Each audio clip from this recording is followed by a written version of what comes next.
Hey friends, Justin here. The clothing that you bring on a backpacking trip is super important, and I think something that people don't put a ton of thought into. They look at the weather and then bring clothes in order to keep them warm, but clothing does so much more. It's important to keep you warm, but also protects you from bugs, protects you from the sticks and bushes that you're gonna have to walk through, as well as protects you from the sun.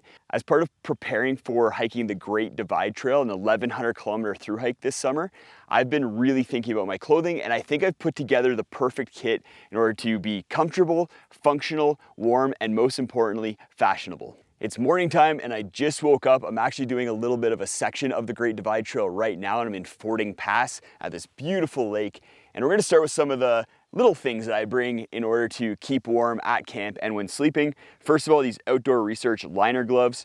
So these are just in case my hands start getting cold. And I have a second item that I use on my hands in order to add a little bit of warmth as well as waterproofing, but we'll talk about that once we get to the hiking items in part 2 of this video. These are just thin merino wool gloves, super comfortable, and I like that they have touch in case I need to use them with my phone when it is cold out. Next up, we have a buff. So I use the buff for a whole bunch of things, but mostly I put it around my neck and then kind of looped up over my head in order to stay warm, and then I may pull it up over my face and mouth if it is really cold out.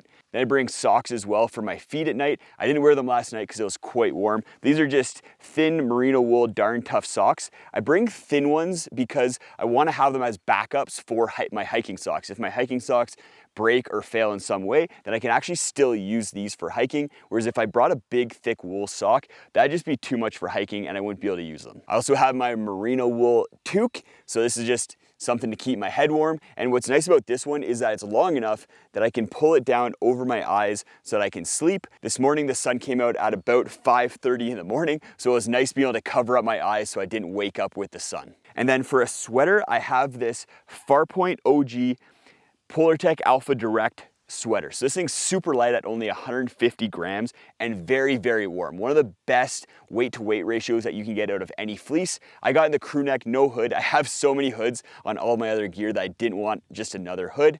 And then for extra insulation, if it's super cold, I have the Enlighten Equipment Torrid Apex full zip hoodie. So this is a really warm hoodie, also very light, and because it's made with Polartec Apex, it works really well if it's a little bit more humid out and moist environment, or if it gets wet, it'll still insulate you, whereas down doesn't do so well in very moist environments. Not only is this part of my warmth system for just being around camp, but also essential for when sleeping. It could get really cold on the Great Divide Trail, down to -6 degrees Celsius or colder. So there's gonna be some nights where I'm gonna have to wear all my clothes. And then on my legs, I have Decathlon Fleece Pants. These are just a really thin, minimalist fleece pant. One of the best warmth to weight ratios that I found for fleece pants, and super affordable as well. If you're interested in any of the prices or any of the gear that I'm talking about today, I'll post links in the video description so you guys can go check those out. As my base layer, I wear a Decathlon merino wool t-shirt. So I'll wear this if it's not super cold out to sleep in,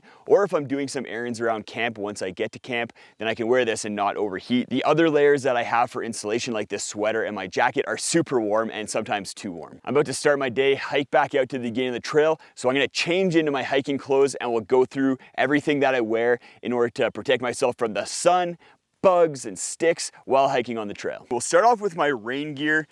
First up, my Frog Togs rain jacket. So this is just a super cheap ultralight rain jacket. It weighs very, very little.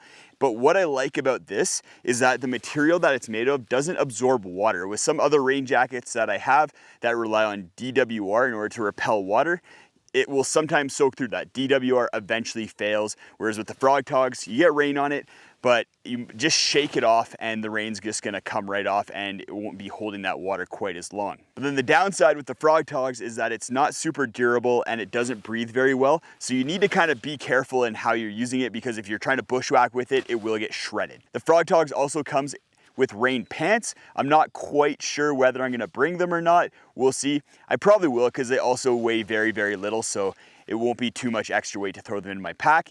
And then for my hands, I have these rain mitts from Outdoor Research. So these are just shell mitts that you can throw onto your hands, and if it's raining out, they'll keep your hands a little bit warm.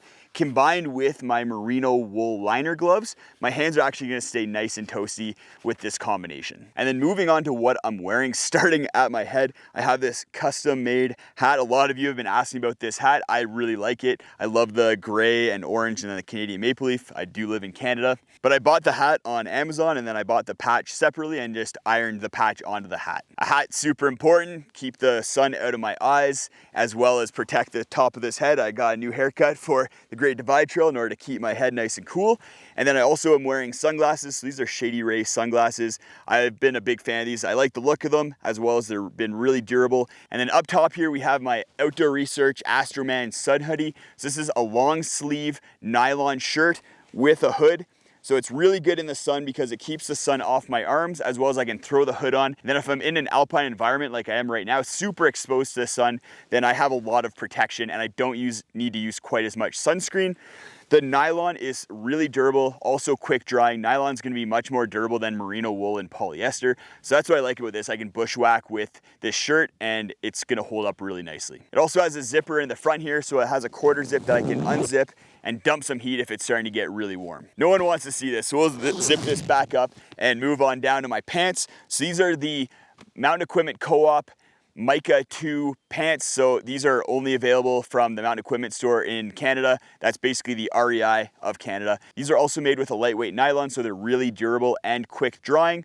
They're long pants, so if I am going through really thick shrubbery, there's a ton of spots in the Canadian Rockies and on the Great Divide Trail where you're just crashing through willows and shrubs and it can just tear your legs up. So long pants are for me an essential item for the Great Divide Trail, as well as the long pants will protect me from the sun. And then moving on to my footwear, we have the Hoka One One Speed Goat 4 shoes. So these are a new shoe for me for 2021. I've been going through trail running shoes for hiking and backpacking for years, trying to find the perfect one. And I think these ones are it. There's a lot of different features that I love about these shoes. Starting off with the sole, they have a Vibram Mega Grip sole, which I've used that on other shoes and it's phenomenal. It's super sticky on wet rocks, has a good grip and is durable.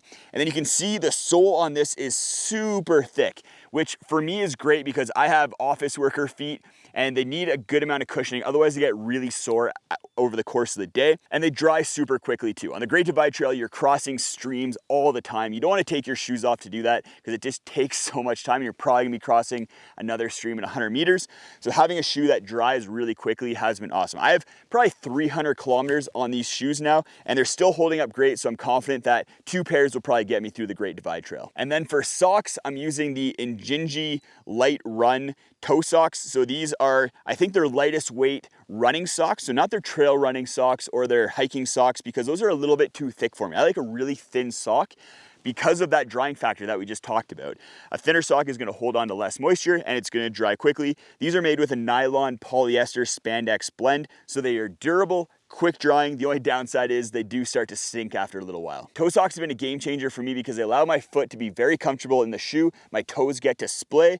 I'm not prone to blisters, but toe socks do help prevent blisters. So if I am doing those 40, 50 kilometer days on the Great Divide Trail, hopefully I won't get blisters with the toe socks. If you guys want a ton more content about the Great Divide Trail that I've been putting out, I'll post a link to my Great Divide Trail playlist up in the corner there. You can go check that out. It has my hygiene video, my clothing video, my pre-trip video, and I'll eventually have my full gearless video.